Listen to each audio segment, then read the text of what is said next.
മിശിഹായിൽ പ്രിയമുള്ള Shalom T V പ്രേക്ഷകരെ, ഇന്നേ ദിവസം നമ്മുടെ കുഞ്ഞുങ്ങളുടെ മാനസികമായ വളർച്ചയെ പ്രതികൂലമായി ബാധിക്കുന്ന ചില കാര്യങ്ങൾ ഒന്ന് പങ്കുവയ്ക്കാമെന്നാണ് വിചാരിക്കുന്നത്. നമുക്കറിയാം, കുഞ്ഞുങ്ങൾ നമുക്ക് ദൈവം നൽകുന്ന ദാനമാണ്. കടത്തുവള്ളത്തിൽ വളരെ വിലപിടിപ്പുള്ള സാധനങ്ങൾ കയറ്റി അക്കരയ്ക്ക് എത്തിക്കുന്ന കടത്തുകാരനോട് മാതാപിതാക്കൾ ഉപമിച്ചത് നമുക്കറിയാം, ഞാനല്ല, വിശുദ്ധനായ ചാവറയച്ചനാണ്. അതുപോലെ കുഞ്ഞുങ്ങളെ നമ്മൾ കാത്തു സൂക്ഷിക്കുക ആവശ്യമാണെന്നാണ് വിശുദ്ധൻ പറഞ്ഞു വച്ചിരിക്കുന്നത്. സങ്കീർത്തനം 127:3 നമുക്ക് നൽകുന്നുണ്ട്. കർത്താവിൻ്റെ ദാനമാണ് മക്കൾ, ഉദരഫലം ഒരു സമ്മാനവും. ദൈവം നമുക്ക് നൽകിയ ഒരു സമ്മാനമാണ്. ആ സമ്മാനത്തെ തമ്പുരാന് വേണ്ടി കാത്തു സൂക്ഷിക്കുവാൻ, വളർത്തുവാൻ വിളിക്കപ്പെട്ടവരാണ് മാതാപിതാക്കൾ. ഈ കുട്ടിയുടെ മാനസിക വളർച്ചയെ നമ്മൾ വേണ്ടുവോളം പരിഗണിക്കുന്നുണ്ടോ എന്ന് ചിലപ്പോൾ സംശയം തോന്നാറുണ്ട്. നെപ്പോളിയനോടൊരു യുവതി ചോദിക്കുന്നുണ്ട്, എനിക്കൊരു നല്ല അമ്മയാകാൻ ഞാൻ എന്തു ചെയ്യണം? എല്ലാവർക്കും ഉത്തരം അറിയാം. കുഞ്ഞിനെ ജനിപ്പിക്കുന്നതിന് 25 വർഷം മുൻപേ നീ ഒരുങ്ങണം എന്നാണ് പറഞ്ഞത്. എന്ന് പറഞ്ഞാൽ അത് വലിയ പ്രാധാന്യമുള്ളൊരു കാര്യമാണ് പറഞ്ഞു വെച്ചു. ഏകദേശം ഒരു 5 വയസ്സുകൊണ്ട് ആ കുട്ടി എന്തായിത്തീരുമെന്ന് ആ കുട്ടി നിശ്ചയിച്ച് കഴിഞ്ഞു. അതിനു മുമ്പാണ് ഫോർമേഷൻ കംപ്ലീറ്റ് കടന്നു വരുന്നത്. അത് കഴിഞ്ഞിട്ട് കൊടുക്കുന്നതൊക്കെ ഒരു മോഡുലേഷൻ എന്നേ പറയാൻ പറ്റുകയുള്ളൂ. ഫോർമേഷൻ എല്ലാം കൊടുത്തു കഴിഞ്ഞു എന്ന് വേണം നമുക്ക് പറയാൻ. അതുകൊണ്ടാണ് കാരണവന്മാരുടെ ചൊല്ല്, ചൊട്ടയിലെ ശീലം ചുടല വരെ, അത് നമുക്കറിയാം. അവിടെ ശ്രദ്ധിക്കേണ്ട ചില കാര്യങ്ങൾ, ഒന്നാമത് ഞാൻ കൊണ്ടുവന്നത് ദാമ്പത്യ ബന്ധമാണ്. ദൈവിക ചിന്തയോടെ ദൈവത്തിൻ്റെ പരിപാവനമായ സൃഷ്ടികർമ്മത്തിൽ പങ്കാളികളാവുകയാണെന്ന ബോധത്തോടെ വേണം ബന്ധപ്പെടുവാനായിട്ട്. മറിച്ച് വിവാഹം കഴിച്ചു പോയല്ലോ, നീ പെനാടുക്കാനാ, ഇങ്ങനെയുള്ള ഒരു ഇടപെടൽ ഒരിക്കലും ശരിയല്ല. ഞാൻ ഓർക്കുന്നുണ്ട്, ചങ്ങനാശ്ശേരിയിൽ ഒരു കപ്പിള് കൗൺസിലിംഗ് വന്നപ്പോൾ പറയാണ്, കല്യാണം കഴിച്ചു പോയില്ല അച്ചു, നീ ഇതിയാനോട് പോവല്ല, നിവൃത്തിയില്ല. ആ മനോഭാവത്തെ ഞാനിന്ന് എടുത്ത് അപഗ്രഥിക്കുന്നു. അത് വലിയ കുഴപ്പം പിടിച്ച ഒരു മനോഭാവമാണ്. ഞാനത് കൗൺസിലിംഗ് നടത്തിയപ്പോൾ മനസ്സിലായത് അമ്മയുടെ ചെറുപ്പത്തിലുള്ള ഉപദേശമാണ്. അത് അവളെ നെഗറ്റീവായിട്ട് ബാധിച്ചിരുന്നു. അതെടുത്ത് കളയാതെ അവൾ ശരിയാവുകയില്ല എന്നെനിക്ക് മനസ്സിലായി. ഞാൻ ഒന്ന് ഓർമ്മിച്ചു എന്ന് മാത്രമേ ഉള്ളൂ. മനഃശാസ്ത്രം പറയുന്നത് ഒരു പ്രത്യേക ലക്ഷ്യം വെച്ച് ധ്യാനിച്ച് അതിനായി ശ്രമിച്ചാൽ അത് സാധിക്കും എന്നാണ്. സ്വാമി വിവേകാനന്ദൻ പറയുന്നുണ്ട്, എൻ്റെ അപ്പനും അമ്മയും വർഷങ്ങളായി പ്രാർത്ഥിച്ചുപസിച്ച് ഞാൻ ജനിച്ചു. കാർഡിനൽ സ്റ്റെപ്പിനാക്ക് പറയുന്നത്, ഞാൻ ജനിച്ചത് എൻ്റെ അമ്മയുടെ പ്രാർത്ഥനയുടെ നിമിഷങ്ങളിലാണെന്നാണ് പറയുക. ഏകദേശം 30 വർഷത്തോളം പ്രാർത്ഥിച്ചൊരുങ്ങിയതിൻ്റെ ഫലമാണ് ആ മകനെന്ന് മകൻ കാർഡിനൽ തന്നെ പറയുന്നുണ്ട്. ജഡികമായ അഭിലാഷത്താലല്ല, നിഷ്കളങ്കമായ സ്നേഹത്താലാണ് ഞങ്ങൾ ഒന്നുചേരുന്നത്. തോബിത്ത് 8:7 പറയുന്നത് ഞാനിവിടെ ഓർമ്മിപ്പിക്കുകയാണ്. അപ്പോൾ ആഴമായ ആ സ്നേഹത്തിൻ്റെ നിറവായിരിക്കണം ഒരു ദാമ്പത്യബന്ധം എന്നുള്ളത് അച്ഛൻ ഓർമ്മിപ്പിക്കുകയാണ്. രണ്ടാമതായ നിസ്വാർത്ഥമായ സ്നേഹത്തോടെ വേണം കുഞ്ഞുങ്ങളുണ്ടാവാൻ.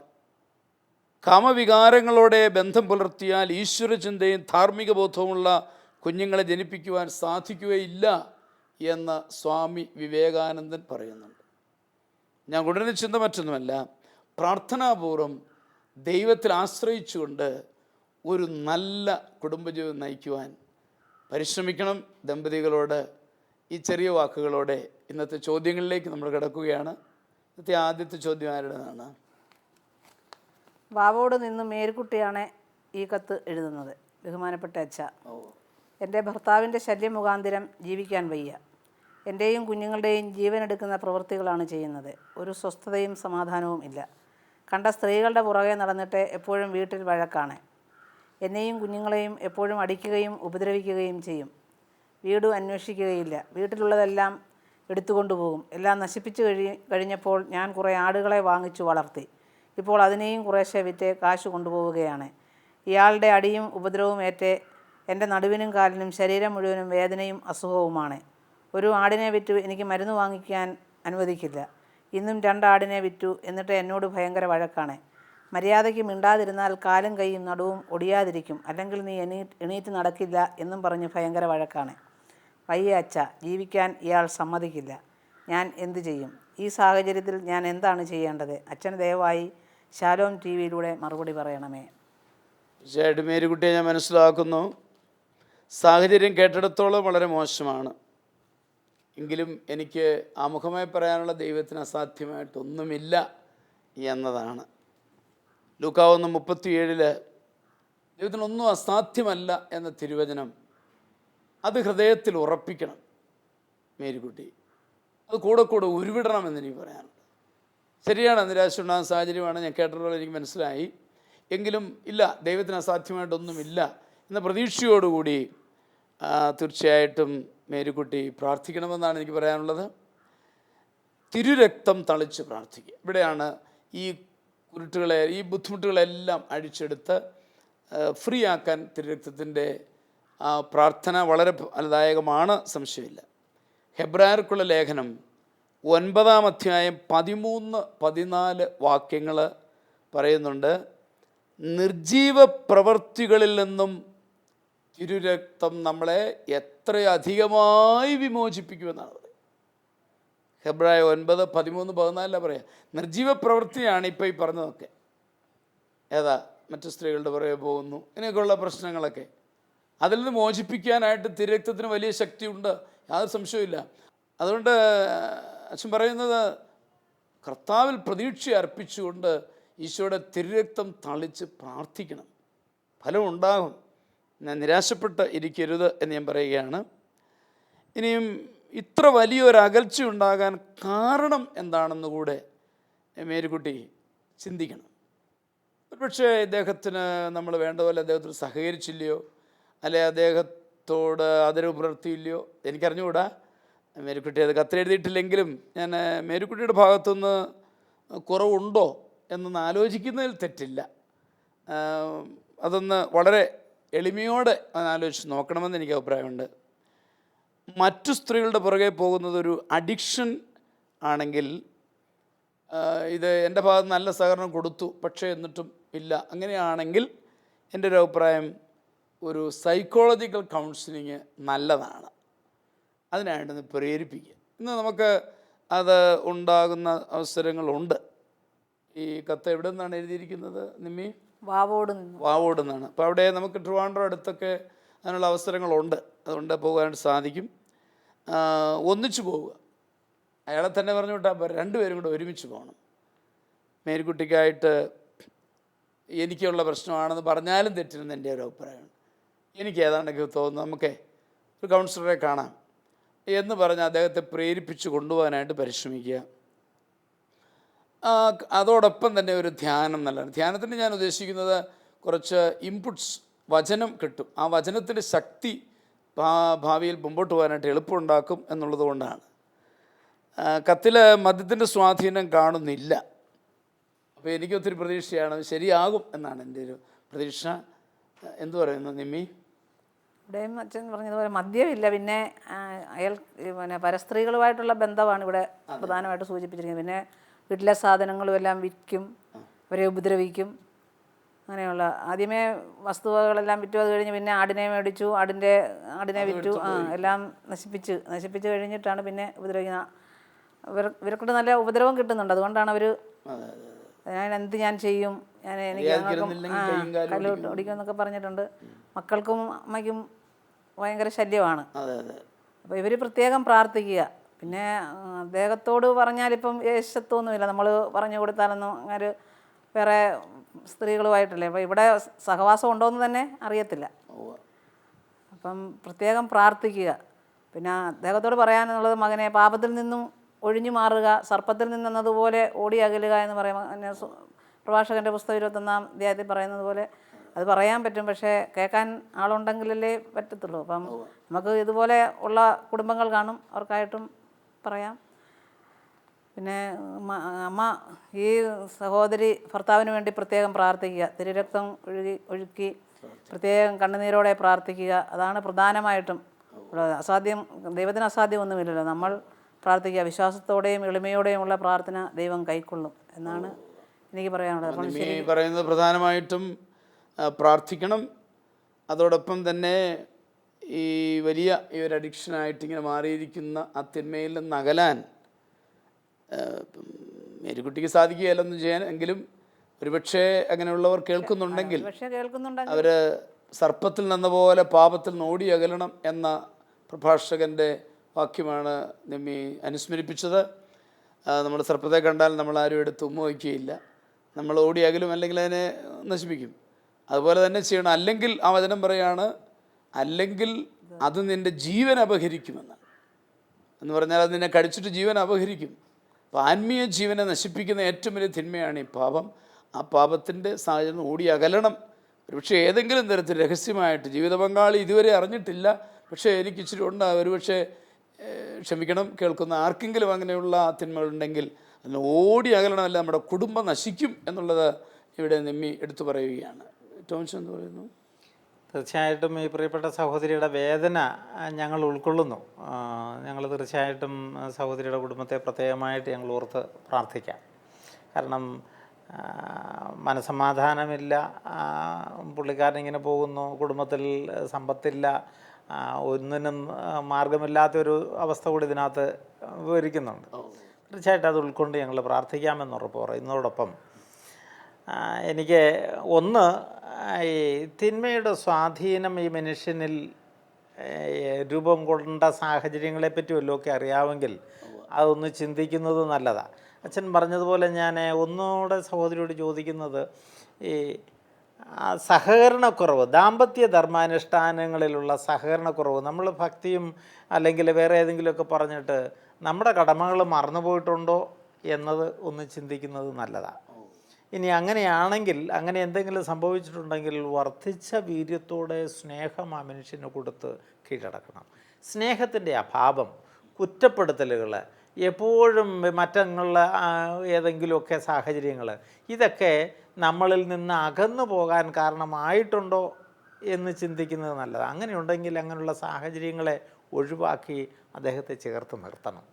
ഒരു കുടുംബമെന്ന് പറയുമ്പം വലയ്ക്കുള്ളിൽ അകപ്പെട്ട ഒരു മത്സ്യക്കൂട്ടത്തെ പോലെ നമുക്കതിനെ കാണാം. നമ്മൾ ചുറ്റും പുറത്തു പോകാത്തവണ്ണം വല കെട്ടി സൂക്ഷിക്കാൻ യോബിൻ്റെ പുസ്തകത്തിൽ ഈശോ പറയുന്നുണ്ട്. ഈശോ യോബിനും യോബിൻ്റെ കുടുംബത്തിനും വസ്തുക്കൾക്കും മുഴുവൻ വേലി കെട്ടി സൂക്ഷിച്ചു എന്ന് പറഞ്ഞതുപോലെ സഹോദരിയുടെ കുടുംബത്തിന് വേലി കെട്ടി സൂക്ഷിക്കണം. വേലി പൊളിച്ചു പോകാതിരിക്കാൻ തക്കവണ്ണം ആ മനുഷ്യനെ സ്നേഹം കൊണ്ട് കീഴടക്കാൻ സഹോദരി ശ്രമിക്കുന്നതോടൊപ്പം ഈശോയുടെ പ്രാർത്ഥിരുന്നേ. ഇങ്ങനെയുള്ള തിന്മയുടെ ഒത്തിരി സ്വാധീനം അതിനകത്ത് കാണുന്നുണ്ട്. അവിടെ ആ കുടുംബ പശ്ചാത്തലങ്ങളെ പറ്റിയൊന്നും ഞങ്ങൾക്കറിയില്ല. അച്ഛൻ പറഞ്ഞ പോലെ മദ്യം ഉണ്ടെന്ന് പോലും അതിനകത്ത് പറയുന്നില്ല. ഈ ഇങ്ങനെയുള്ള മനുഷ്യനെ മദ്യവും കാണാനുള്ള സാധ്യതകളുണ്ട്, പക്ഷെ അത് ഇതിനകത്ത് കാണിക്കുന്നില്ല, പറയുന്നില്ല, ഉണ്ടെങ്കിലും ഇല്ലേലും. അവിടെയൊക്കെ നമുക്ക് ചെയ്യാവുന്നത്, ഏതെങ്കിലും തരത്തിൽ ഈ നിങ്ങളുടെ ഹസ്ബൻഡ് മുൻപേ തന്നെ ഇങ്ങനെ ഏതെങ്കിലും ബന്ധത്തിൽപ്പെട്ട് പോയതിൻ്റെ തുടർച്ചയാണോ ഇതൊന്നും ഞങ്ങൾക്കറിയില്ലല്ലോ. അപ്പോൾ എന്ത് പറഞ്ഞാലും ഒരു കാര്യം എനിക്ക് പ്രിയപ്പെട്ട സഹോദരിയോട് പറയാനുള്ളത്, ദൈവത്തിന് തെറ്റ് പറ്റത്തില്ല. ദൈവം നിങ്ങളെ യോജിപ്പിച്ചത് വളരെ വ്യക്തമായ തമ്പുരാൻ്റെ കാഴ്ചപ്പാടോടുകൂടി തന്നെയാണ്. ആ മനുഷ്യൻ അങ്ങനെ ഒരു മോശക്കാരനാണെങ്കിൽ അദ്ദേഹത്തെ വീണ്ടെടുത്ത് രക്ഷപ്പെടുത്താനുള്ള ഉത്തരവാദിത്വം ഈശോ സഹോദരിയിൽ ഏൽപ്പിച്ചിരിക്കുന്നു. അവൻ സ്വന്തം ശരീരത്തെ ബലി കൊടുത്തുകൊണ്ട് സഭയെ, മക്കളെ, നമ്മളെല്ലാം വീണ്ടെടുത്തതാണ്. ഇന്ന് ഈ സഹോദരിയുടെ സഹനവും പ്രാർത്ഥനയും ഒക്കെ ഈശോയുടെ കരങ്ങളിലേക്ക്, ഈശോയുടെ പീഡാസഹനത്തോട് ചേർത്ത് വെച്ച് കഴിഞ്ഞാൽ തീർച്ചയായിട്ടും ഈ വേദന, ഹൃദയം പൊള്ളുന്ന ഈ സഹനങ്ങൾ കർത്താവ് ഏറ്റെടുത്തുകൊണ്ട് സൗഖ്യം തരും. ആ മനുഷ്യന് വിടുതൽ പറയുന്നത്, ഈശോ എങ്ങനെ സഭയെ ആ പീഡാനുഭവം കുരിശുമരണത്തിലൂടെ നേടിയെടുത്തതുപോലെ തന്നെ ദൈവം ഏൽപ്പിച്ച ഈ വ്യക്തിയെ, ഭർത്താവിനെ, സഹോദരിയുടെ സഹനവും പ്രാർത്ഥനയും വഴി നേടിയെടുക്കണം. സഹകരണക്കുറവുണ്ടെങ്കിൽ അത് പരിഹരിച്ച് സ്നേഹം കൊണ്ട് നേടിയെടുക്കണം എന്ന് ടോമിച്ചൻ സൂചിപ്പിക്കുകയായിരുന്നു. ഞങ്ങൾ തീർച്ചയായിട്ടും പ്രാർത്ഥിക്കാം. അടുത്ത കത്തിലേക്ക് കിടക്കാം അല്ലേ. ഷൈനി തിരുവനന്തപുരത്തു നിന്നും എഴുതുന്ന കത്താണിത്. പ്രിയ ബഹുമാനപ്പെട്ട അച്ഛ, ഞാൻ 17 വയസ്സുള്ള ഒരു യുവതിയാണ്. എനിക്ക് എന്ത് പ്രയാസം ഉണ്ടായാലും ജീവിതത്തോട് വലിയ നിരാശ തോന്നുന്നു. മരിക്കണമെന്ന ചിന്ത എന്നെ വല്ലാതെ അലട്ടുന്നു. മാതാപിതാക്കൾ വഴക്ക് പറയുകയോ കർശനമായി ഇടപെടുകയോ ചെയ്താൽ എനിക്ക് ആത്മഹത്യ ചെയ്യണമെന്ന ചിന്തയാണ്. പോയി മരിച്ചുകൂടെ എന്ന് ഉള്ളിലിരുന്ന് ആരോ പറയുന്നത് പോലെ തോന്നുന്നു. പലപ്പോഴും അതിനുള്ള വഴികൾ ഞാൻ ആലോചിച്ചിട്ടുണ്ട്. എൻ്റെ ഇഷ്ടത്തിന് ആരെതിര് പറഞ്ഞാലും എനിക്ക് ഭയങ്കര മനപ്രയാസമാണ്. ഇത് ഒരു രോഗമാണോ? ഞാൻ എന്തു ചെയ്യണം? അച്ഛൻ ഉചിതമായ മറുപടി ശാലോം TV-യിലൂടെ നൽകുമോ? ഷൈനി തുറന്ന് കത്തെഴുതിയതിൽ ഞാൻ ആദ്യമായിട്ട് അഭിനന്ദിക്കുകയാണ്. എല്ലാവരും അങ്ങനെ തുറന്നെഴുതത്തില്ല. ഷൈനി വളരെ പ്ലെയിനായിട്ട് എഴുതിയിട്ടുണ്ടല്ലോ. തീർച്ചയായിട്ടും ആത്മഹത്യാ പ്രവണത തന്നെയാണ് ഇതെന്നാണ് എനിക്ക് തോന്നുന്നത്. റോമാക്കാർക്ക് എഴുതിയ ലേഖനം 14-ാം അധ്യായം 7-8 വാക്യങ്ങൾ പറയുന്നത്, നാം ജീവിക്കുന്നത് തന്നെ ദൈവത്തിന് വേണ്ടിയാണ്. നമ്മൾ നമുക്ക് വേണ്ടി ജീവിക്കുന്നില്ല. ജീവൻ എന്ന് പറയുന്നത് ദൈവത്തിൻ്റെ ഒരു വലിയ ദാനമാണ്. ദാതാവിനോട് ചോദിക്കാതെ അല്ലെങ്കിൽ ദാതാവിൻ്റെ അനുവാദമില്ലാതെ നമുക്ക് അതിനെ കൈകാര്യം ചെയ്യാൻ അവകാശം ഇല്ല. അതുകൊണ്ട് തന്നെ ഞാൻ പറയുകയാണ്, ഇത് വലിയ തെറ്റ് തന്നെയാണ്. ഇന്ന് പല കുട്ടികളിലും ഉണ്ട്, മുതിർന്നവരിലൊക്കെ ഉണ്ട് ഈ ഒരു പ്രവണത കാണുന്നുണ്ട്. കാരണം ഞാൻ പൊതുവായി പറയാണ്, നോ എന്ന പദം സ്വീകരിക്കാനുള്ള കഴിവ് ഇന്ന് പലർക്കും ഇല്ല. കുഞ്ഞുങ്ങൾ പണ്ടൊക്കെ ആയിരുന്നു, ഇപ്പം ടോമിച്ചനിവിടെ സൂചിപ്പിച്ചത്, ഞാൻ നേരത്തെ ഒരു എപ്പിസോഡ് സൂചിപ്പിച്ച് ഞാൻ ഓർക്കുകയാണ്, കഞ്ഞി കൊടുക്കാതെ ഭക്ഷണം കൊടുക്കാതെ ഒക്കെ ശിക്ഷിച്ചിരുന്നു എന്ന് പറയുന്നത് ഞാൻ ശ്രദ്ധിച്ചു. എന്നാൽ ഇന്ന് അങ്ങനെയുള്ള ശിക്ഷണങ്ങളെല്ലാം കുറഞ്ഞു. കുട്ടികളെ തിരുത്തുകയില്ല, അവരെങ്ങാനും പിണങ്ങും, അല്ല പുറപ്പെട്ടു പോകും, ഇങ്ങനെയുള്ള പേടി കൊണ്ട് തിരുത്താതിരിക്കുന്നു. അങ്ങനെ വരുമ്പോൾ നോ എന്ന പദം സ്വീകരിക്കാനായിട്ട് അവർക്ക് ശക്തിയില്ല. ആരെങ്കിലും ഇച്ചിരി മുതിർന്നു മുൻപോട്ട് പോയി കഴിയുമ്പം വേണ്ട എന്ന് പറഞ്ഞാൽ ഉടനെ തന്നെ അങ്ങ് ആത്മഹത്യ ചെയ്തത്. ഞാൻ ഈയിടെ പത്രത്തിൽ വായിച്ചു, TV കണ്ടതിന് ഒന്ന് വഴക്ക് പറഞ്ഞു. 5-ാം ക്ലാസ്സുകാരൻ ജീവനൊടുക്കി ആത്മഹത്യ ചെയ്തു, പത്രത്തിൽ വായിച്ചത്. അപ്പോൾ അത് ഈ ഒരു പദം സ്വീകരിക്കാനുള്ള കഴിവില്ലായ്മ ഉണ്ട് എന്നാണ് എനിക്ക് പറയാൻ പറ്റുന്നത്. നമ്മളൊക്കെ വളർത്തിയ മാതാപിതാക്കന്മാർ പരമാവധി നോകൾ തന്നിരുന്നു എന്നുള്ളത് ഞാൻ ഓർക്കുകയാണ്. അതിനൊന്ന് ഒരുങ്ങണം എന്നാണ് എനിക്ക് പറയാനുള്ളത്. ഇതിന് എനിക്ക് ഷൈനിയോട് പറയാനുള്ളത്, ഒരു ശക്തി ലഭിക്കാൻ ഷൈനി ഒരു യുവജന ധ്യാനം കൂടും. നിങ്ങളെപ്പോലെ തന്നെയുള്ള പ്രായത്തിലുള്ളവരാണ് അതിനകത്ത് പങ്കെടുക്കുന്നത്. അപ്പോൾ അവർക്ക് വേണ്ട വിഷയങ്ങളാണ് അവിടെ നൽകുന്നത്. യുവജന ധ്യാനം ഇന്ന് പല സെൻ്ററുകൾ നടക്കുന്നുണ്ട്. അതൊന്ന് പോയി കൂടുന്നത് വളരെ നല്ലതാണ്. മാത്രമല്ല, ആദ്യമായിട്ട് ഇത് വലിയ പാപമാണ് തിരിച്ചറിയണം, നമുക്കൊരു ബോധ്യം ഉണ്ടാകണം. നിസ്സാരമല്ലിത്. 1 കൊരിന്തോസ് 6:19-20 പറയാം, നാം ദൈവത്തിൻ്റെ ആലയമാണ്. 1 കൊരിന്തോസ് 3:17 പറയുന്നത്, ഇത് നാം നശിപ്പിക്കരുത്. ദൈവത്തിൻ്റെ ആലയത്തെ നശിപ്പിക്കാൻ നമുക്ക് അവകാശമില്ലല്ലോ.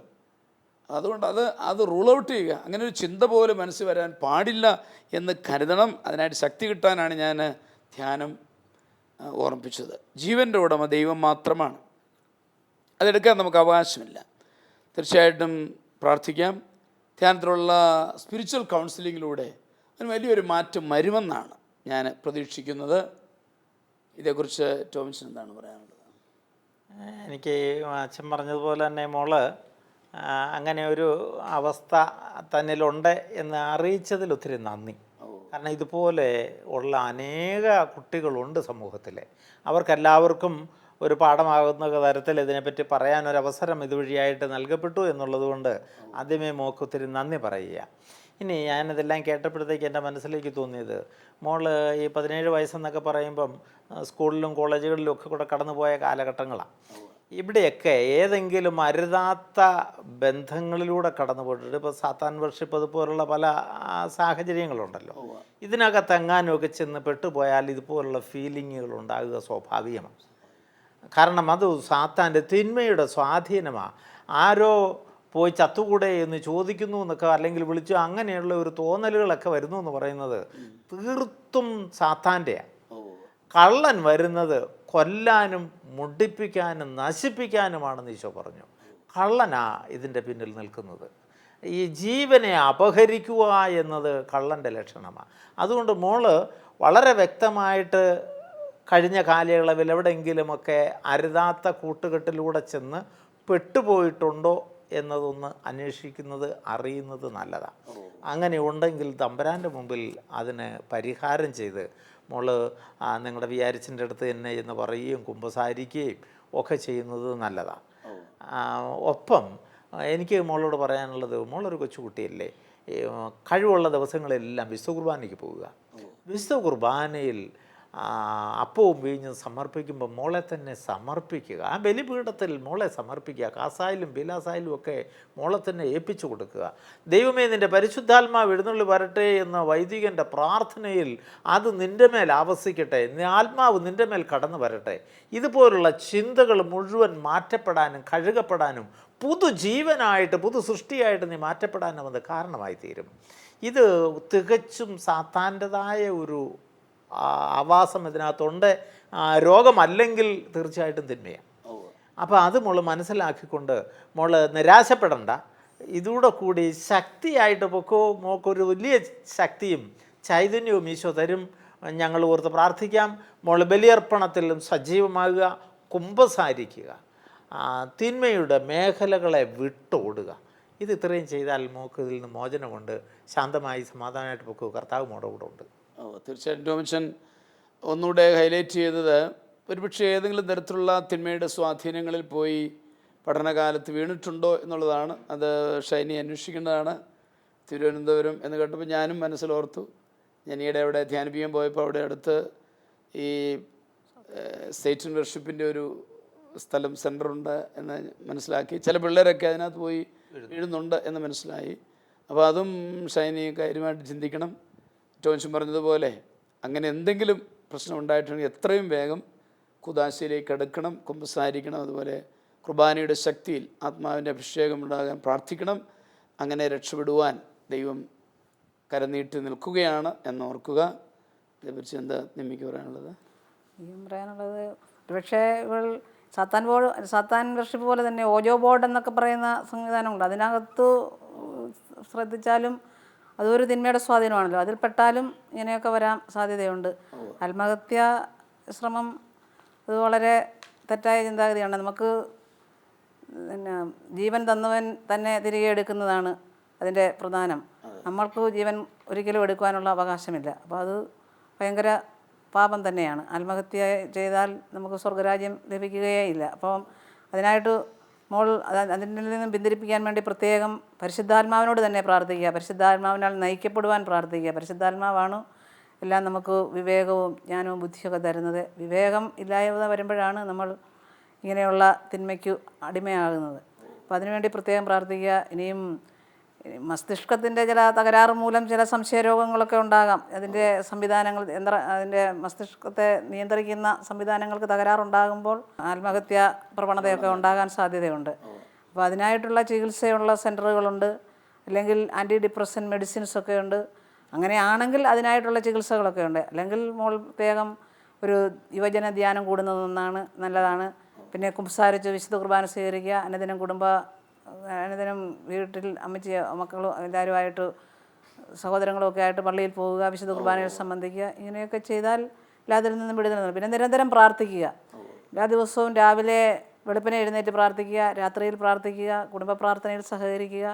ഇങ്ങനെയൊക്കെ ചെയ്ത് കഴിയുമ്പോൾ നമ്മൾ പ്രാർത്ഥനയിൽ സജീവമാകുമ്പോൾ തന്നെ ഇങ്ങനെയുള്ള ചിന്താഗതികൾ വിട്ടുപോകും. നിമ്മയുടെ സൂചിപ്പിക്കുന്നത് പ്രാർത്ഥനയിലൂടെ ശ്രമിക്കുക. പിന്നെ ഒരു അഡീഷണലായിട്ടൊരു ചെറിയ കാര്യം പറഞ്ഞത്, ഏതെങ്കിലും തലച്ചോറിൻ്റെ തകരാറ് കൊണ്ടാണോ ഇങ്ങനെ കൂടുതൽ ചിന്ത വരുന്നത് എന്നൊരു സംശയം നിമ്മി പ്രകടിപ്പിക്കുകയുണ്ടായി. അപ്പോൾ എനിക്ക് തോന്നുന്ന ഒരു സൈക്കോളജിക്കൽ കൗൺസിലിംഗ് നടക്കുമ്പം അത് കൗൺസിലർ വ്യക്തമാക്കും. ഒരുപക്ഷെ അതാണെങ്കിൽ പറഞ്ഞു കൊടുക്കും. അങ്ങനെയാണെങ്കിൽ നിമ്മി സൂചിപ്പിച്ചതുപോലെ വേണ്ട അത്യാവശ്യം വേണ്ട ചികിത്സയും കൂടെ അങ്ങനെ ഉണ്ടാവാം. അങ്ങനെ എടുക്കുന്നത് നല്ലതാണ്. ഏതായാലും സൈക്കോളജിസ്റ്റ് അത് ഡിറക്റ്റ് ചെയ്യുമെന്ന് നമുക്ക് പ്രതീക്ഷിക്കാം. തീർച്ചയായിട്ടും ഷൈനി, ഞങ്ങൾ ഇങ്ങനെ അല്പം നെഗറ്റീവായിട്ടൊക്കെ ചിന്തിച്ചതിന് കാരണം ഉള്ളിലിരുന്ന ഒരാൾ എന്നോട് ആത്മഹത്യ ചെയ്ത് കൂടെ എന്ന് പറയുന്നു എന്ന് പറഞ്ഞതുകൊണ്ടും കൂടിയാണ്. അല്ലെങ്കിൽ ഞങ്ങളങ്ങനെ ചിന്തിക്കില്ലായിരുന്നു. അപ്പോൾ ഏതോ ഒരു ഈവിൾ സ്പിരിറ്റിൻ്റെ ഒരു സ്വാധീനമുണ്ടോ എന്ന് രണ്ടുപേരും എടുത്തു പറയുകയുണ്ടായി. അപ്പോൾ അത് ഒഴിവാക്കാനും ആ തിന്മയിൽ നിന്ന് അകന്ന് നന്മയുടെ വഴിയിലേക്ക് കടന്നു വരുവാനും തീർച്ചയായിട്ടും ഷൈനിക്ക് സാധിക്കും. ഷൈൻ ഒട്ടും നിരാശപ്പെടേണ്ട ആവശ്യമില്ല. പ്രാർത്ഥനാപൂർവ്വം പരിശ്രമിക്കുക. ഞങ്ങൾ തീർച്ചയായിട്ടും ഷൈനിക്ക് വേണ്ടി പ്രാർത്ഥിക്കുന്നതാണ്. നമുക്ക് അവരെ ഈശോയ്ക്ക് സമർപ്പിച്ച് പ്രാർത്ഥിക്കാം. നല്ലവനും സ്നേഹധീയമായ പൊന്നുതമ്പുരാനെ, ഇന്ന് ഞങ്ങൾ ചിന്തിച്ച മേരിക്കുട്ടിയുടെയും ഷൈനിയുടെയും കുടുംബത്തെ അങ്ങയുടെ മുമ്പാകെ സമർപ്പിക്കുന്നു. മേരിക്കുട്ടിയുടെ കുടുംബത്തിലേക്ക് കടന്നു ചെന്ന് ആ പ്രശ്നങ്ങൾ പരിഹരിക്കുവാൻ ഭർത്താവിന് ആഴമായ ഒരു മനസ്സാന്നിലേക്ക് കടന്നു വന്ന് ആ കുടുംബത്തെ രക്ഷിച്ചെടുക്കുവാൻ കർത്താവെ കൃപ ചെയ്യണമേ. അങ്ങയുടെ പൊന്നുമകൾ ഷൈനിയെ ഞങ്ങൾ അങ്ങേ ഭരമേൽപ്പിക്കുന്നു. നമ്മുടെ മനസ്സിനുണ്ടായിരിക്കുന്ന ഈ അസ്വസ്ഥതകൾ, ഈ ആത്മഹത്യാ പ്രവണത പൂർണ്ണമായിട്ടും മാറ്റിക്കളഞ്ഞ് അങ്ങയുടെ പ്രിയപ്പെട്ട മകളായി വളർന്നു വരുവാൻ, അതുവഴി അങ്ങയുടെ ആ ലക്ഷ്യം, അവളെക്കുറിച്ചുള്ള ആ സ്വപ്നം പൂർത്തീകരിക്കുവാൻ ഇടയാവണമേ എന്ന് ഞങ്ങൾ പ്രാർത്ഥിക്കുന്നു. രണ്ടുപേരെയും അങ്ങയുടെ മുമ്പാകെ സമർപ്പിക്കുന്നു. പിതാവും പുത്രനും പരിശുദ്ധാത്മാവുമായ സർവേശ്വര എന്നേക്കും ആമേൻ. ഈ പ്രോഗ്രാമിലേക്ക് കത്തുകളും അഭിപ്രായങ്ങളും അയക്കേണ്ട വിലാസം: to the producer, family counselling, Shalom television, Peruvannamuzhi PO, Kozhikode 673528. Email info@shalomtelevision.com.